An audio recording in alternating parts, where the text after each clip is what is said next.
shabakadda Netflix waxay soo saartaa sanad kasta mashaariic sinema oo kala duwan qaarkoodna ay xoog u tafatiran yihiin si ay ugu fidiso xirfadyahanada hibada u leh soo saarista muuqaalada sinemada kuwaas oo ay ku adkaatay ku shaqaynta xirfadooda ama aan awood dhaqaale u heli karin sida ku dhacday Martin Scorsese ee soo saaray filimka The Irishman iyo soo saaraha ku farayareystay filimka Mank ee David Fincher.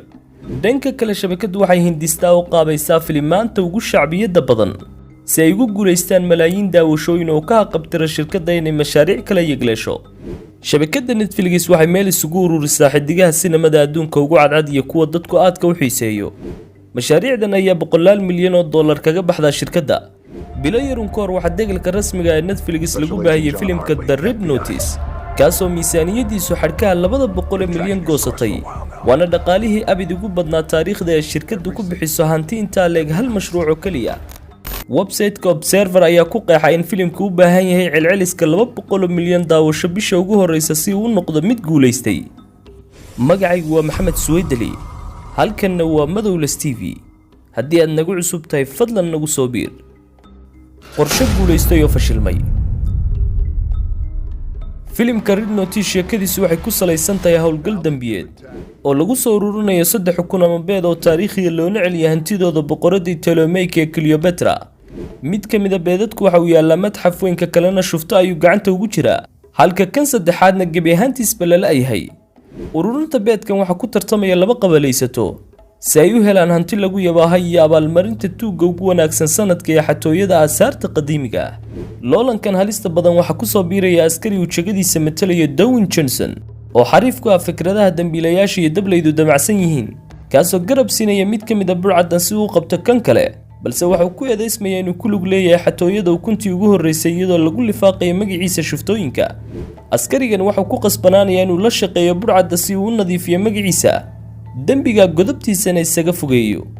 marka laga yimaado tirakoobka iyo falanqaynta in shabakadda Netflix ay sii deyso filimaanta guuleystay oo kaliya dhanka naqdinta iyo lafagurka waxa filimkani kala kulmay guuldarro aad u falxun.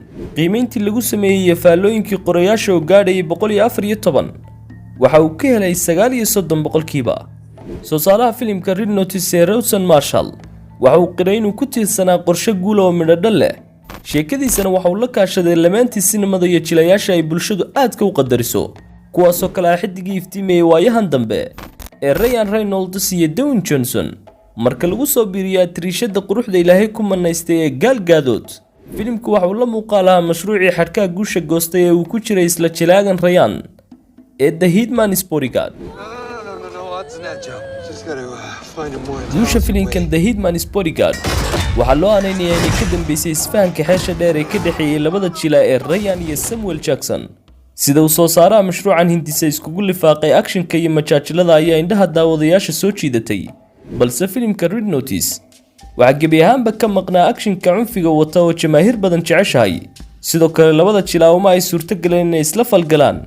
dhanka kale filimka ayaa lagu eedeeyay in loogu talagalay carruurta oo dadka waaweyn aanay kaalin ku lahayn qaaciyada sinemada lagu soo bandhigo.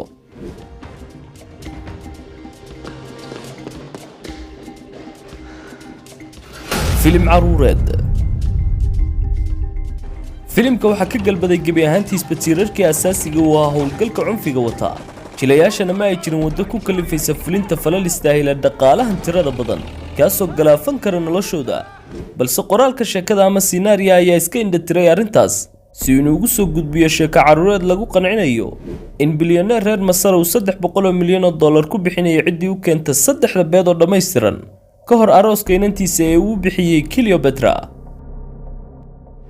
waxaad moodaa in soo saaraha filimku ku adkaystay inaan dhiig dhulka u daadan oo xataa aanay geeriyoon jilayaasha sare ama kuwa loo yaqaano extras ee goobaha dagaalka ku geeriyooda.